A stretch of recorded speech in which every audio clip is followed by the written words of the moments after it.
Hello student, welcome to my YouTube channel R N education foundation. हम आपको एक lesson पढ़ा रहे हैं संधारित्र तथा प्रवैद्युत, जो आप पहला लेक्चर प्रोवाइड कर चुके हो, आसानी से पढ़ भी चुके हैं। उसमें कोई प्रॉब्लम होगी तो कमेंट्स बॉक्स में मैसेज कर सकते हैं। आइए उसके आगे कुछ पढ़ते हैं।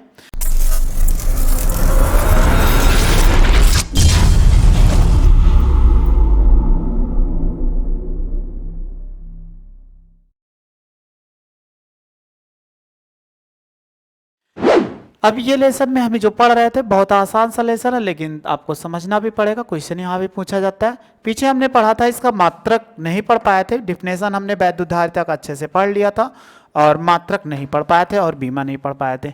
तो हमने बताया था फार्मूला क्या था, सी से प्रदर्शित करते हैं तो सी बराबर क्या होता था, क्यू बाई बी। ये आपको बताया था, यानी वैद्युतधारिता बराबर बताया था कि वैद्युतधारिता सी बराबर क्या होता है, क्यू बाई वी होता है। अब हमें इसका मात्रक पढ़ना है। अगर हम सी का मात्रक निकालते हैं, सी का मात्रक, अगर मात्रक की बात करो, सी का मतलब हो जाएगा धारिता का मात्रक। तो आप कहोगे आवेश यानी क्यू का मात्रक और बटे क्या होगा, वी का मात्रक, बी का मात्रक। अगर हम मात्रक ले लेते हैं तो क्यू का मात्रक क्या होता है, कूलाम होता है, आपको ये मालूम होगा। और बी का मात्रक क्या होता है, बोल्ट होता है, आप अच्छे तरीके से जानते हो। तो हम इनको क्या लिख सकते हैं, मात्रक के रूप में लिखना है तो हम ये लिख सकते हैं ना कि कूलाम प्रति क्या होगा, बोल्ट होगा। ये होगा कि नहीं।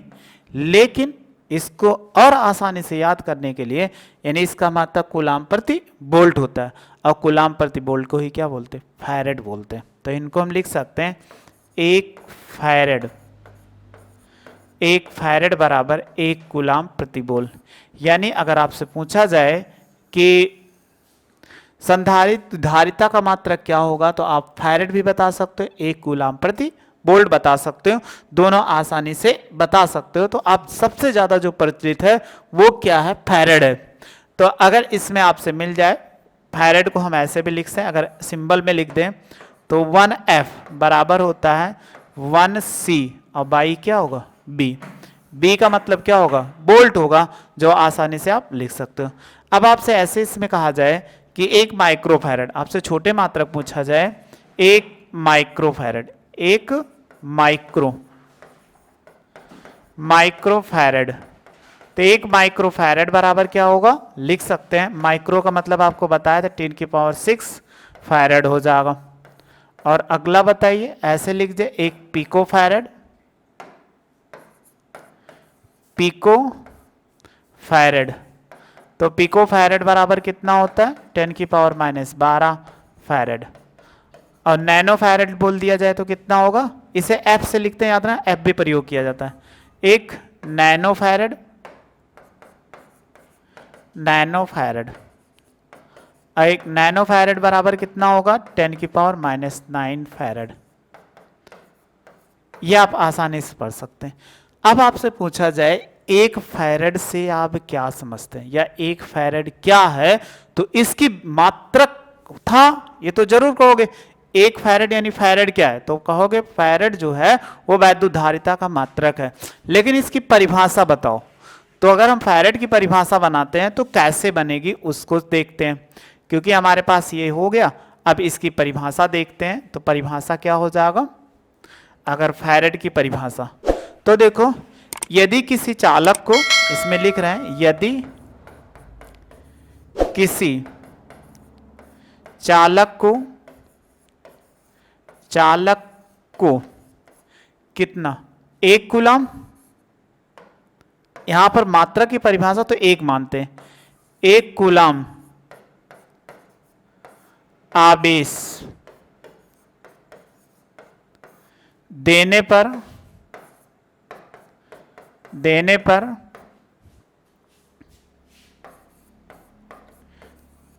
पर उसके चालक के, एक कूलाम आवेश देने पर, ऐसे लिख दो, उसके नहीं, एक कूलाम आवेश चालक के विभव में वृद्धि 1 वोल्ट हो, तो चालक की धारिता,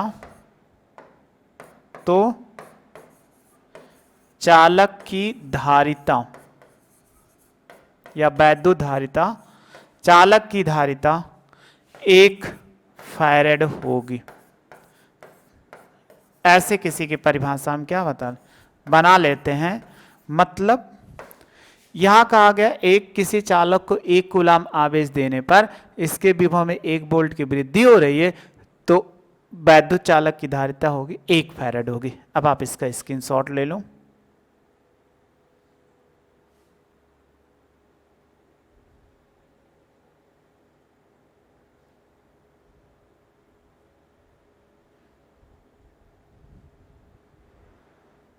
स्क्रीनशॉट ले लिया, आप स्क्रीनशॉट ले लीजिए। अब हमने इसका मात्रक भी पढ़ लिया, अब एक मात्रक और पढ़ लेते हैं। हमने ये मात्रक पढ़ा, क्या होता है, 1 कूलाम बराबर वोल्ट पर मीटर होता है। अब आप दूसरा मात्रक पढ़ लो, तभी हमने बताया 1 फैरेड बराबर होता है 1 कूलाम अब वोल्ट। ठीक, अब आपको इसको MKS पद्धति में बनाना है। तो MKS पद्धति में कैसे बनाते हैं, कूलाम को क्या लिखते हैं, Q बराबर I इंटू टी होता है, तो I का मात्रक क्या हो जाएगा, एम्पियर, और क्या होगा, सेकेंड होगा। अब वोल्ट का मात्रक क्या होता है, B बराबर W बटा Q, तो W बटा Q का मतलब जो होगा इसमें वो आप लिख सकते हो W बटे Q, तो जूल और क्या होगा, प्रति कूलाम होगा। फिर ये कूलाम बना, ये ऊपर चला जाएगा। अगर आप इसको ऊपर ले जाएंगे तो ऊपर ले जाने पे कितना दे देगा, ये एम्पियर रहेगा, एम्पियर सेकेंड रहेगा। ये बटे का बटा है इसलिए ऊपर चला जाएगा तो गुणा हो जाएगा, कूलाम और बटे कितना, ये जूल होगा। अब आप देखो कूलाम को क्या लिख सकते हो, फिर वही चीज आपको लिखना पड़ेगा कूलाम को जो पीछे अभी लिखा है। तो क्या लिखा है, एम्पियर सेकेंड, एम्पियर सेकेंड, और ये भी जो होगा कूलाम को लिख सकते हैं एम्पियर, एम्पियर सेकेंड, ये लिख सकते हैं। और नीचे है ये जूल, जूल बराबर होता है किलोग्राम मीटर स्क्वायर। याद करना पड़ेगा, आपको बताए होंगे, अगर नहीं याद है तो आप क्लास 11 का थोड़ा जाके आप रिवाइज कर लीजिए, मात्रक और बीमा का। तो जूल बराबर होता है किलोग्राम मीटर स्क्वायर सेकंड की पावर -2। अब आप देखो एम्पियर के साथ एम्पियर जोड़ोगे तो आप कहोगे कि एम्पियर स्क्वायर होगा, और कहोगे आप कितना होगा, सेकंड स्क्वायर होगा। इनको ऐसे क्या कर दीजिए, इतना हो गया। ये पूरा टर्म्स को ऊपर लेके चले जाओ, जब ऊपर ले जाओगे तो आप यही कहोगे कि किग्रा की पावर कितना, -1। मीटर है तो मीटर की, ये माइनस नहीं है, ये डैश बांध दिया जाता है, -2, और सेकंड की पावर कितना होगा, +2 हो जाएगा। जो समान है उनको जोड़ दीजिए, जो समान है उनको जोड़ेंगे। तो सबसे पहले किग्रा को लिखते हैं, तो देखो किग्रा की पावर -1, फिर मीटर है तो मीटर को लिखो कि मीटर की पावर फिर सेकंड, तो 2 और 2 कितना, 4, तो हम लिख सकते हैं सेकंड की पावर -4 हो जाएगा। फिर एम्पियर है तो एम्पियर लिख सकते हैं, एम्पियर की पावर कितना होगा कि ये 2 हो जाएगा, +2 है। ये इतना आ चुका, यानी क्या था, 1 फैरेड, 1 फैरेड। तो आप MKS पद्धति में पढ़ चुके हो, तो एक MKS पद्धति में ये किसका मात्रक है, वैद्युत धारिता का मात्रक है, यानी MKS पद्धति में तो यही लिखा जाता है, MKSA भी लिखते हैं, ऐसा भी लिख दें तो पद्धति में धारिता का मात्रक, यानी वैद्युत धारिता का मात्रक। तो मात्रक अगर लिखते हैं तो ये कितना हो गया, किग्रा की पावर -1, और फिर मीटर की पावर -2, और सेकेंड की पावर -4 और एम्पियर की पावर कितना +2 हो जाएगा।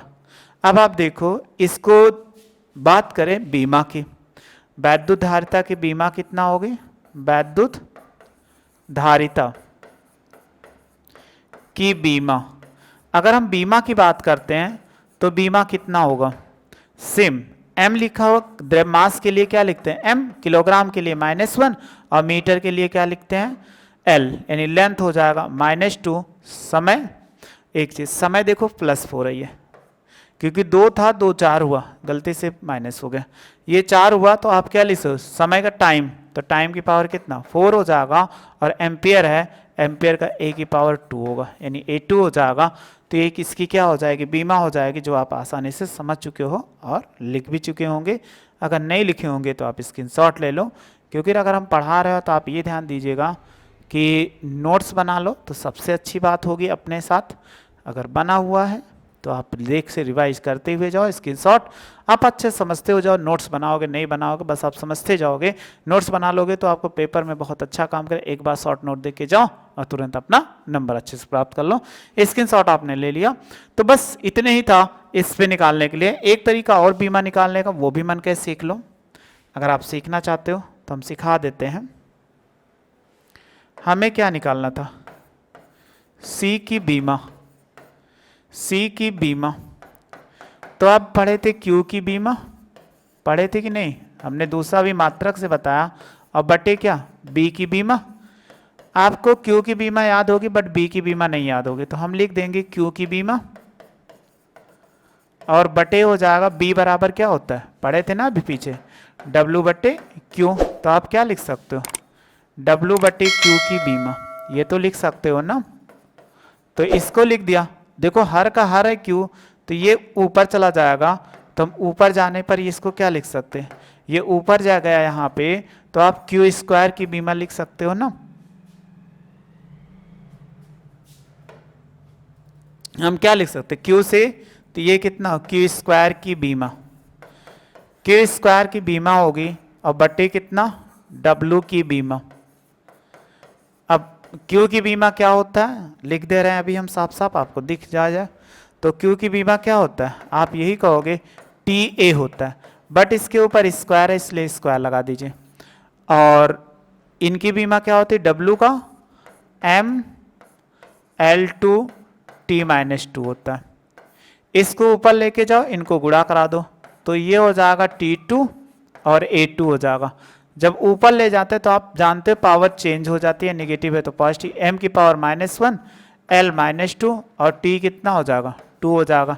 जो सेम टर्म्स है उसको जोड़ दो, m को लिखो तो -1 हो जाएगा और l कितना हो जाएगा, ये -2 हो जाएगा, और देखो कितना होगा 2 T2 और T2 तो 4 हो जाएगा, A2 कितना हो जाएगा, ये A2 हो जाएगा। तो देखो बहुत आसानी से हमने इसकी बीमा भी निकाल लिया। तो आप किसी की बीमा निकालना हो तो इस तरीके से भी निकाल सकते हो, किसी भी तरीके से बीमा निकालो वो आसानी से ज्ञात कर सकते हो। स्क्रीनशॉट ले लो इसका।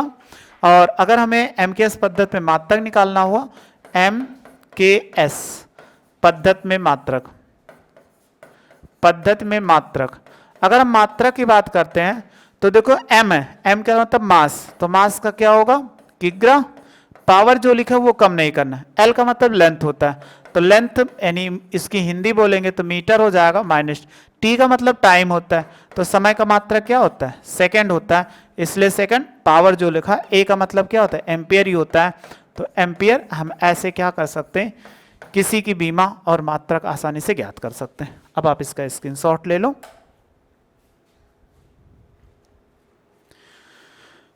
इसका स्क्रीनशॉट ले लिया, फिर आगे देखते हैं। मात्रक और बीमा पढ़ चुके हैं। अगला है किसी विलगित गोलीय चालक की धारिता। तो विलगित गोलीय चालक हो तो उसकी हम धारिता को कैसे गणना करते हैं, आइए उसको समझते हैं। तो कोई विलगित गोलीय चालक का मतलब सबसे पहले हम कोई गोलीय चालक ले लेते हैं।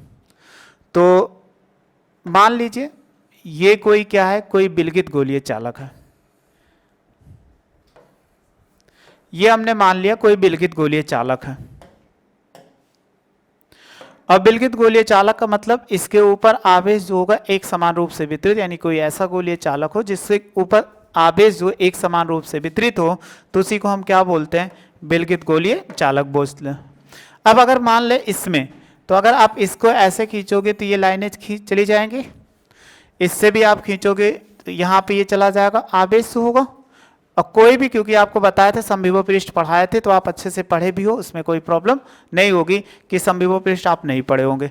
अगर यहाँ से कोई रेखा ऐसे खींच दे तो ये भी चली जाएगी बाहर की ओर, क्योंकि विलगित गोलीय चालक हो तो उसमें वैद्युत छेद की तीव्रता कैसी होती है, बाहर की ओर होती है। अब बाहर की ओर होती है तो ऐसे हमने वैद्युत छेद दिखा दिया गया, चलो ऐसे दिखा दिया। इस पर क्या है, प्लस क्यू आवेश एक समान रूप से वितरित है, यानी प्लस क्यू आवेश है एक समान रूप से क्या है, वितरित है। इस पे प्लस क्यू आवेश एक समान रूप से पूरे गोलीय चालक पर वितरित है। अब इसको हम मान ले कोई गोलीय चालक था, अगर इसका केंद्र O था, ये केंद्र O है, और इनसे इनकी दूरी को आप मान लो कैपिटल R हो जाए, ये इसकी त्रिज्या कितनी हो जाए, कैपिटल R। तो ये कैपिटल R है, तो इन पे जब कोई चालक है तो इसी के कारण कह रहा है किसी विलगित गोलीय चालक की धारिता कितनी होगी, यानी ये गोलीय चालक था तो इसकी धारिता की गणना हमें करना था, वो कितना होगा। तो आइए फिर इसको लिखते हैं, थोड़ा सा डिफिनेशन इसमें। माना क्या है, माना एक विलगित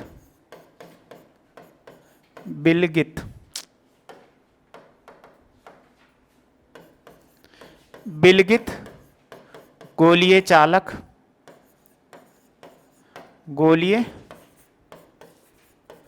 चालक जिसकी त्रिज्या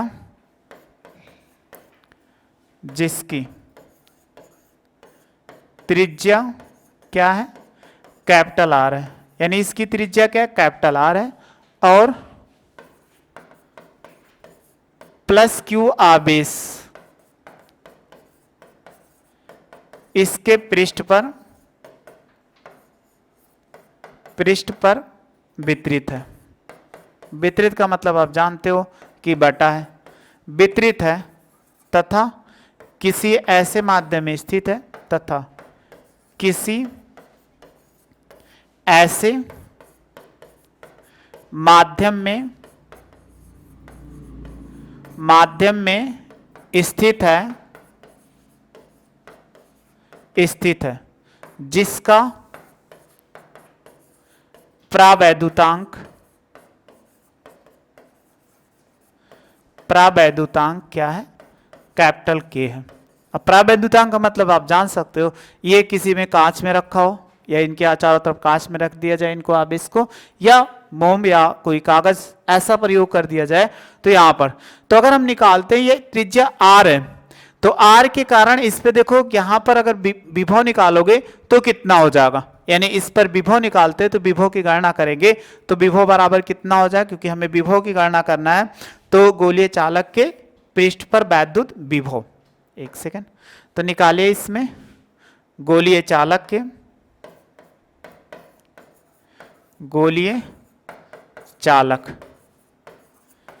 के पृष्ठ पर वैद्युत विभव। तो आप जानते हो विभव की परिभाषा भी हमने पिछले लेसन में पढ़ा था, क्या पढ़ा था, फार्मूला अच्छे से याद होगा, प्लस क्यू आवेश तो 1/4 पाई एप्सिलॉन नॉट K हो जाएगा, और क्या होता है Q/R।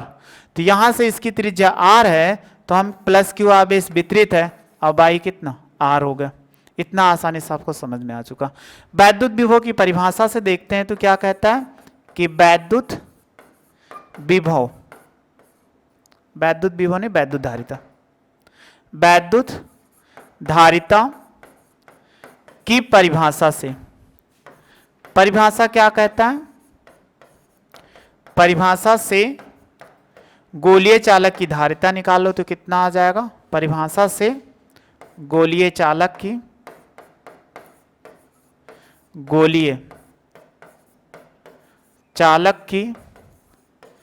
वैद्युत धारिता।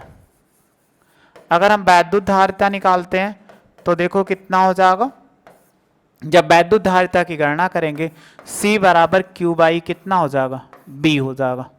अब आप देखो यहां पर वैल्यू आपको मालूम है किसका, v का, तो 1/4πε0 के Q/r यहां पे जैसे का तैसा पुट कर दो। जब आप पुट करेंगे यानी वैल्यू रख देंगे तो Q बटे कितना हो जाएगा 1/4πε0 के, और Q बाई कितना R। आप ये देखो हर है, यानी जो ये वैल्यू दिख रही है वो आपको हर है।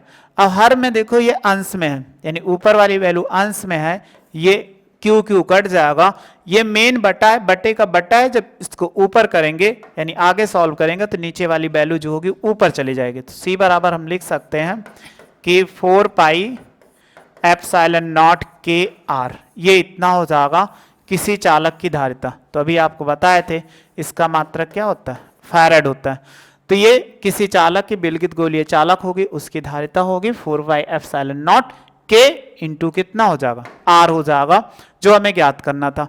अगर ये गोलीय चालक किस में रखा हो, निर्वात या वायु में रखा हो, तो अगर हम किसी निर्वात के निकालते हैं, निर्वात अथवा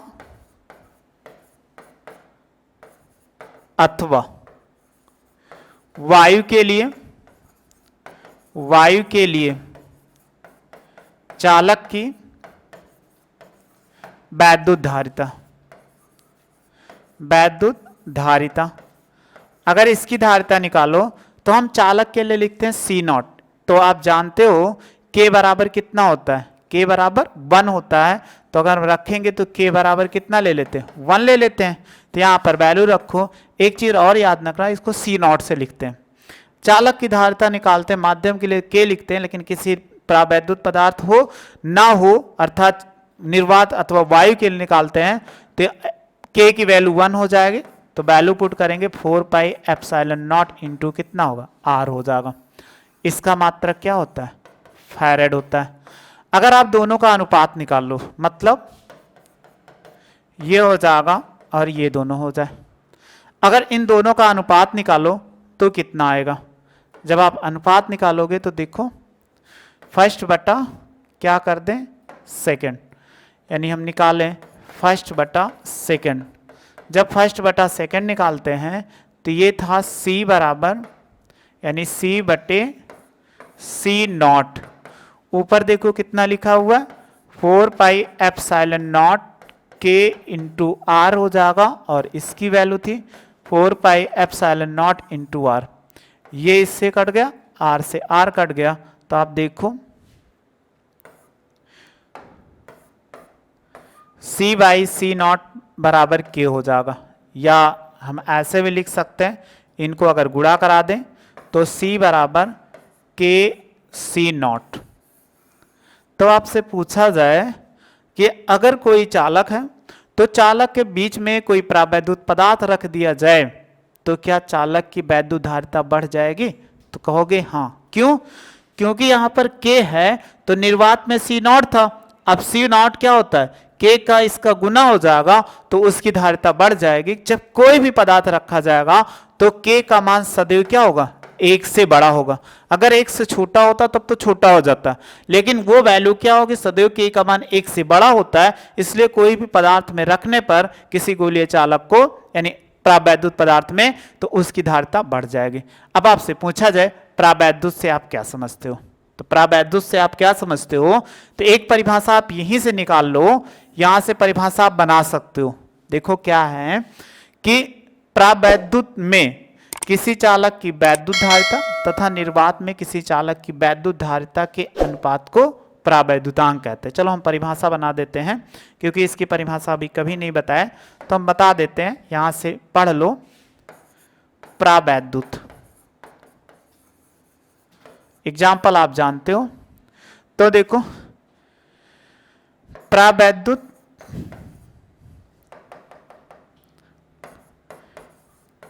किसी माध्यम में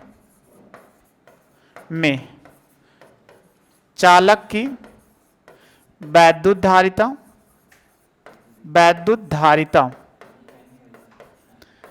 तथा क्या है, निर्वात में तथा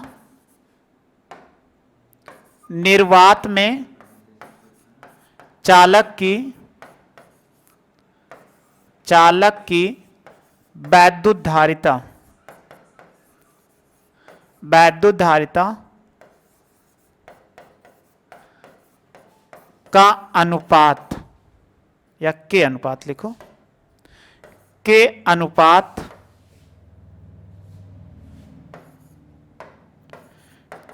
अनुपात को प्रावैद्युतांक कहते हैं।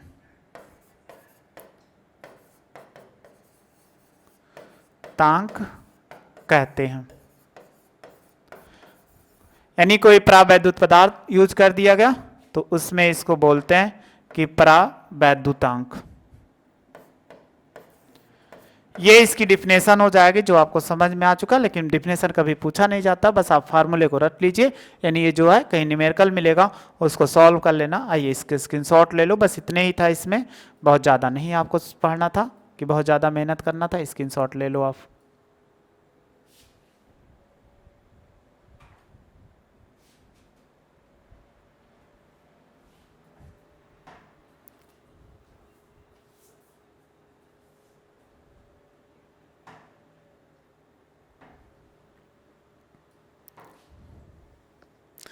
स्क्रीनशॉट ले लो इसका।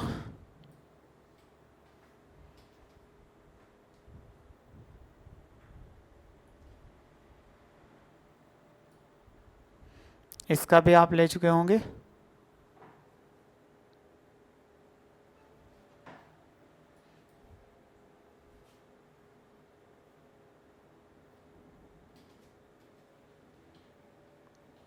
इसका भी स्क्रीनशॉट ले चुके होंगे। ये हो चुका। बस हम पढ़ चुके हैं किसी गोलीय चालक हो तो उसकी धारिता कैसे निकालते हैं। सो C बराबर 4πε0 K × R, ये हो जाएगा। आइए एक छोटा सा टॉपिक और है, ये भी पढ़ लेते हैं। आवेशित चालक की स्थितिज ऊर्जा, यानी कोई आवेशित चालक हो तो उसकी स्थित ऊर्जा क्या होती है, उसकी हमें गणना करना है।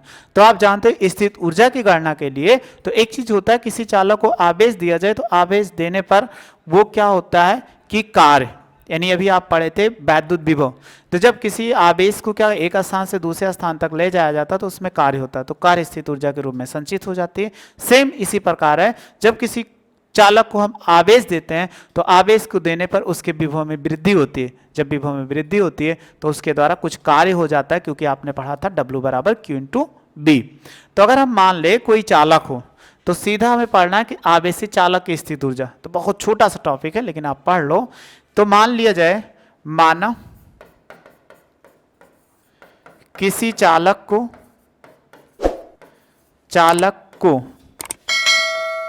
आवेश Q देने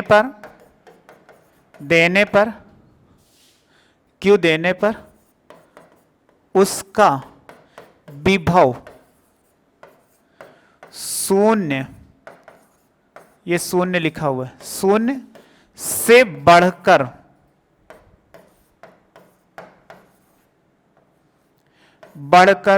V हो जाता है।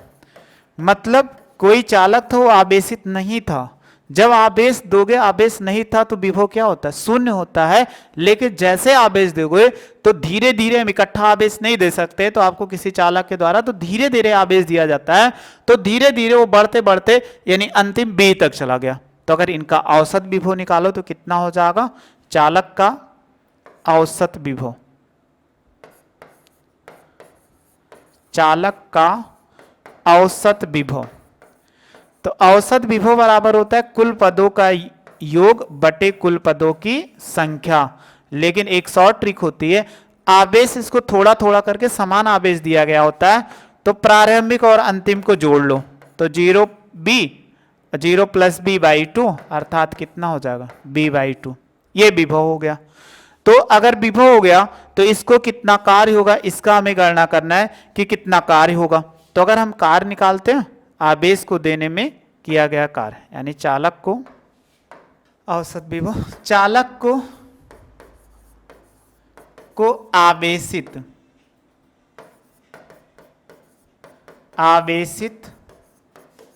करने में किया गया कार्य। तो कार्य बराबर होता है, आपने पढ़ा था B बराबर, या लिखे भी हैं, B बराबर W बटे Q। Q को इधर मल्टीप्लाई करा दो, W इंटू QV हो जाएगा। तो QV हो गया। तो Q का मतलब क्या होता है? आवेश। तो हम लिख सकते हैं आवेश, और विभव का मतलब औसत विभव लेंगे। क्यों? क्योंकि यहाँ पर जो दिया गया था आवेश थोड़ा थोड़ा करके दिया गया था, तो विभव में वृद्धि धीरे धीरे हो रही थी। जब धीरे धीरे हो रही थी तो ऐसे ले लेंगे। तो देखो इसकी वैल्यू कितना, ये W हो जाएगा, और इसके बाद Q था, और औसत विभव कितना निकाले, /2 हो जाएगा। तो हम ऐसे लिख सकते हैं W बराबर 1/2 QV हो जाएगा। लेकिन हमें निकालना है चालक की स्थितिज ऊर्जा। तो अगर निकालते हैं चालक की वैद्युत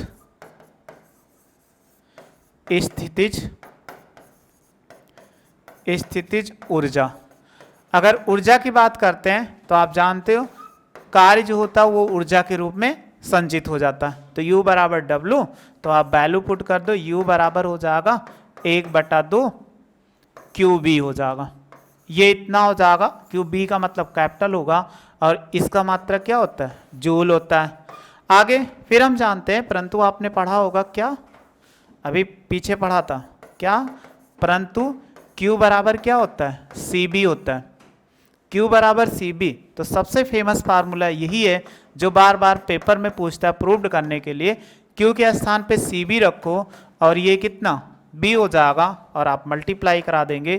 तो U बराबर 1/2, ये हो जाएगा CB²। पेपर में ये क्वेश्चन कई बार पूछा गया है। किसी चालक की स्थित ऊर्जा का फार्मूला 1/2 CB², इतना आप प्रूव्ड करिए। तो आप आसानी से समझ चुके होंगे, इतना हम प्रूव्ड कर सकते हैं। बट एक फार्मूला और में इसमें है, अगर हम ऐसे लिख दें कि B बराबर, अभी पीछे आपको बताए थे, क्या बताए थे कि C बराबर Q/B। तो अगर B बराबर निकालो तो Q/, क्या हो जाए, C हो जाएगा। यहीं पे वैल्यू पुट करो। जब वैल्यू पुट करोगे तो ये कितना हो जाएगा, U बराबर 1/2 C। और देखो इस पे स्क्वायर है, तो Q/C ऑफ होल स्क्वायर, इतना लिख सकते हैं। अगर आप ऐसे लिखोगे तो U बराबर 1/2 C, और ये हो जाएगा Q²/C स्क्वायर। ये C से C कैंसिल आउट हो गया। तो U बराबर 1/2 Q²/C। ये किसी चालक की क्या होगी, स्थित ऊर्जा होगी। तो ऐसे हमें कहा जाए किसी चालक की स्थित ऊर्जा की गणना कर सकते हैं। अब आइए इसका स्क्रीनशॉट ले लो।